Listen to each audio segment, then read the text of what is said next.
పువ్వు మీద పువ్వు గుర్తు మీద ఓటేస్తారా? కమలం పువ్వు మీద.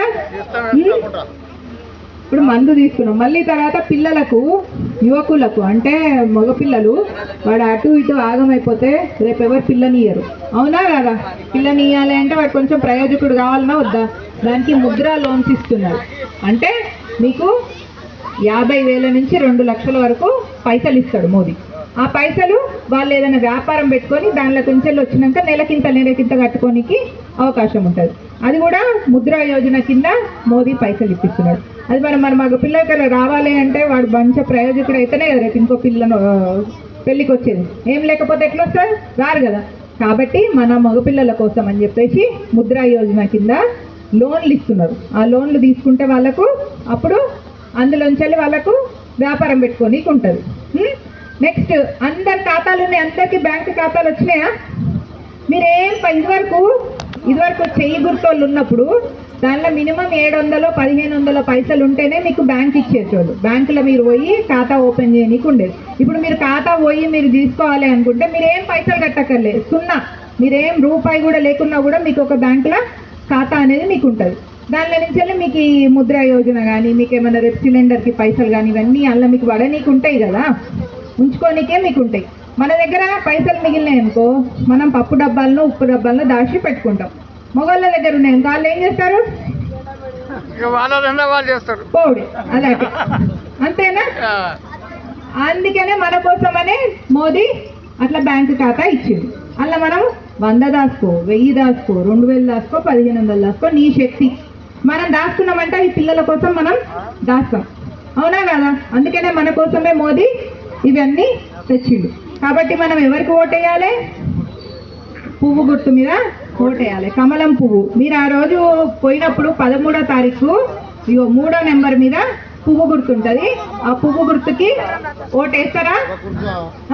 ఈ నుంచి ఏదన్నా కానీ ఎలక్షన్లు అంటే ఇట్లా చేతిలో ఇంకు సిర వేసేది ఉన్నది అంటే అప్పుడు దేనికి ఓటేయాలి? పువ్వుకే వేయాలి. ఆడ ఎవరన్నా ఉండని ఏ ఎలక్షన్ అన్నా కానీ. ఇప్పుడు మన దేశం మీద యుద్ధానికి వచ్చిందనుకో కేసీఆర్ పోతాడా? పోడు. రేవంత్ రెడ్డి పోతాడా? పోడు. రేవంత్ రెడ్డికి ముఖ్యమంత్రికి 5 ఏళ్ళు ఉంటాడో లేడో కూడా గ్యారంటీ లేదు. ఎందుకంటే వాళ్ళు కొట్టుకొని నేను ముఖ్యమంత్రి అని కొట్టుకొని వస్తారు వాళ్ళు. అదే మరి భారతీయ జనతా పార్టీ అయితే, మోదీది అయితే, కమలం పువ్వు అయితే అట్లా కొట్టుకొని రావరు. ఎందుకంటే అందరం కలిసి ఉందాము. మనందరము రెడ్లు, శాలలు, మాదిగలు, కాపులు కాదు, మనందరము హిందువులము అని చెప్తుంది అనమాట భారతీయ జనతా పార్టీ. అర్థమైందా? సో ఎవరన్నా మన గుడిని గుళ్ళడానికి వచ్చినప్పుడు ఎట్లయితే మనం కట్టుకుంటామో అట్లా అందరం కలిసి దేశాన్ని కూడా కాపాడుకోవాలన్నా వద్దా? దేశాన్ని కాపాడుకోకపోతే మనం సాయిబులం అయిపోదామా? కావద్దు. ఎందుకైతాం?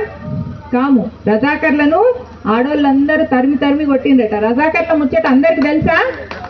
రజాకర్లు భయపడ్డారట తెలంగాణ ఆడబిడ్డలకు. వామో వీళ్ళు ఏం చేసినా, కొట్టినా, తన్నినా, చంపినా, ఏం చేసినా కూడా మానవన్న వదులుకుంటారు, పానవన్న వదులుకుంటారు, కానీ వీళ్ళు మతం మారతలేరు అని రజాకర్లు భయపడి పారిపోయింది. అది మన శక్తి. అది తెలంగాణ ఆడబిడ్డ అంటే. అంతేనా? మరి ఆ రజాకర్ల వాళ్ళందరినీ తరిమేసిన దినాన్ని మనము పండుగ లెక్క జరుపుకోవాలన్నా జరుపుకోవద్దా? అది కేసీఆర్కి జరపనీకి శాత కాదు. ఎందుకంటే కేసీఆర్ కూడా సాయిబులకు భయపడతాడు. రేవంత్ రెడ్డికి ఆయనతో శాత కాదు. ఇద్దరు భయపడేటోళ్ళే. కానీ మోదీ మనకు అది జరిపిస్తాడు. భారతీయ జనతా పార్టీ మీకోసం, మన తెలంగాణ ఆడబిడ్డలు ఎవరెవరైతే మన దేశం కోసం, మన సనాతన ధర్మం కోసం ప్రజాకరణ తరిమిండ్రో వాళ్ళ కోసం కూడా భారతీయ జనతా పార్టీ నిలబడుతుంది. ఇప్పుడు మనకు కరోనా వచ్చినప్పుడు ఎంత కష్టమైంది బయటికి పోనీకి. అవునా? వ్యాపారాలు పోయినాయి, పని పోయింది, రోజు కూలీలు పోయినాయి. అప్పుడు పోయినప్పుడు మనకు తిండికి ఇబ్బంది అయింది. ఎవరైనా తిండి లేక చచ్చిపోయినరా కరోనా అప్పుడు? ఏదో ఇంత కరోనా వచ్చి దాన్ని తట్టుకోలేక బాగా కష్టమై ఆయాసమై తట్టుకోలేక చచ్చిపోయిన వాళ్ళు ఒకళ్ళిద్దరు ఉండొచ్చు, కానీ తిండి లేక ఎవరైనా చచ్చిపోయినరా కరోనా అప్పుడు? చచ్చిపోలే. మరి ఎందుకంటే మోదీ రాషన్ పంపించిండు, దేశమంతా పంపిండు. ఎక్కడికి పంపిండు? దేశం మొత్తం పంపిండు. దేశం మొత్తం ఉంటారు కదా హిందువులు, రెడ్లు, వెల్మలు, మాలలు, మాదిగోళ్ళు, శాలోళ్ళు, కాపోళ్ళు అందరూ దేశం అంతా ఉంటారు. ఒక మన ఊర్లోనే ఉన్నారా? దేశం మొత్తం ఉంటారు కదా. దేశం అందరికి పంపిండు. ఎందుకు? ఆయన మనందరినీ హిందువులుగా చూస్తాడు కాబట్టి మనందరికీ రేషన్ పంపించింది. అప్పటి నుంచి ఇప్పటి వరకు 5 సంవత్సరాలు అవుతుంది. 5 సంవత్సరాలకెంచెల్లి బియ్యం వస్తూనే ఉన్నాయి, తీసుకునేటోళ్ళు తీసుకుంటూనే ఉన్నారు. బియ్యం వస్తాయి, గోధుమలు వస్తాయి, పప్పు వస్తుంది, అదొక ప్యాకేజీ లెక్క వస్తుంది అనమాట. దాని మీద మోదీ ఫోటో పెట్టి ఇక నుంచి ఎట్లా అంటే మళ్ళీసారి వచ్చినప్పటి నుంచి వెళ్ళి ఎలక్షన్స్ అయిన కాంచెల్లి పప్పు, 3 కిలోల బియ్యము, 2 కిలోల గోధుమలు, 1 కిలో పప్పు, అదొక కిట్ లాగా పెట్టేసి ఆ కిట్ ఇచ్చుడు అనమాట. ఇక నుంచి ఇవన్నీ ఇస్తున్నాడు ఎవరు? మోదీ. మరి మన రైతు సంపాదిస్తున్నాడు, మన రైతు కష్టపడి బియ్యం చేస్తున్నాడు. రైతు బియ్యం పండిస్తాడు, ఒక ఆయనే తింటాడా? అందరం తింటాం కదా, దేశం అందరికీ వేరే దగ్గరకు కూడా పంపుతాం, అందరు తింటారు. మరి అట్లాంటి రైతు కోసము రైతు యోజన, కిసాన్ యోజన, కిసాన్ సమ్మాన్ యోజన అంటే ఒకవేళ రైతు గిన్నె ఏమన్నాయి, పొలం ఏమన్నాయి చచ్చిపోతే ఆ కిసాన్ బీమా కింద పైసలు మోదీ ఇస్తున్నాడు. ఈ కేసీఆర్ ఈ రేవంత్ రెడ్డి అంటే ఈ కాంగ్రెస్ వాళ్ళు ఆ బీఆర్ఎస్ వాళ్ళు ఇయ్యనిస్తలేరు. ఒకవేళ ఇచ్చినా వాళ్ళ పేరు రాసుకుంటున్నారు. మొన్న సిగ్గు లేకుండా కేసీఆర్ ఏమంటున్నాడు, 200 మంది రైతులు చచ్చిపోయినరు అని అనేసి రేవంత్ రెడ్డిని అంటే, రేవంత్ రెడ్డి అడుగుతుండు 200 మంది ఎందుకైనరు, 100 కూడా కాదు, 100నో 150నో 200 మంది కాదు అని చెప్పేసి రేవంత్ రెడ్డి అంటుండు. సిగ్గున్నదా వాళ్ళకేమన్నా? ఒక్క రైతు చచ్చిపోయినా కూడా కొన్ని క్వింటాళ్ళ బియ్యం ప్రజలకు తక్కువ అవుతుంది. రైతు బియ్యం పండిస్తా ఒక్కడే తింటాడా కూర్చొని? అందరికి ఇస్తాడా లేదా? మనందరం తింటున్నామా లేదా? మరి అట్లాంటప్పుడు ఒక్క రైతు చచ్చిపోయినా కూడా మనం ఎంత బాధపడాలి? అవునా? వీళ్ళకేమైనా సిగ్గున్నదా? ఈ కేసీఆర్కి లేదు, ఆ రేవంత్ రెడ్డికి లేదు. అంటే ఈ చెయ్యి గుర్తోళ్లకు లేదు, ఆ కారు గుర్తోళ్లకు లేదు. ఒక్క రైతు చచ్చిపోయినా కూడా మనం బాధపడాలి.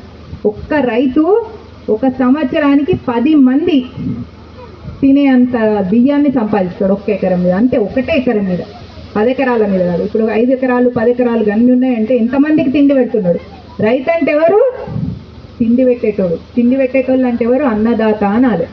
అవునా? మనం ఎవరింట్లో అన్నం తింటే మర్చిపోతామా?